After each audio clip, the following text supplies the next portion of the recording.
কি দেখে খেতে ইচ্ছে করছে তো, চলো তাহলে রেসিপিটা বানিয়েই ফেলি। প্রথমে এই মশলাগুলোকে তেলে গুঁড়ো করে নিয়ে রেখে দিতে হবে। পেঁয়াজ, টমেটো, ক্যাপসিকাম, কাঁচা লঙ্কা এভাবে কেটে নিতে হবে। তেল গরম হয়ে গেলে চিকেনগুলোকে ভালো করে ভেজে নিয়ে দিয়ে দিতে হবে কাঁচা লঙ্কা আর টমেটো। তারপরে ভালো করে নাড়াচাড়া করে মিশিয়ে নিয়ে চাপা ঢাকা দিয়ে দিতে হবে। কিছুক্ষণ পর ঢাকা খুললে দেখা যাবে বেশ অনেকটা জল বেরিয়ে এসেছে। এবারে এর মধ্যে আদা রসুন পেস্ট, জিরে, ধনে, কাশ্মীরি লঙ্কা আর হলুদ গুঁড়ো দিয়ে ভালো করে নেড়ে চেড়ে দিতে হবে।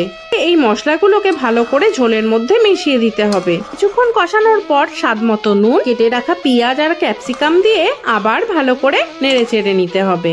আমরা কিন্তু রান্নাটাতে কোনো রকম জল ব্যবহার করিনি। এভাবে নাড়াচাড়া করার পর কিছুক্ষণ ফুটিয়ে নিয়ে গুঁড়ো করে রাখা মশলাটাকে এর উপর ছড়িয়ে দিয়ে আবার ভালো করে নাড়তে হবে। এভাবে নাড়তে নাড়তে মশলাটা মিশে গেলে তারপর কিছুক্ষণ ফুটিয়ে নিলেই ধাবা স্টাইল কড়াই চিকেন রেডি। সাবস্ক্রাইব করে দিও।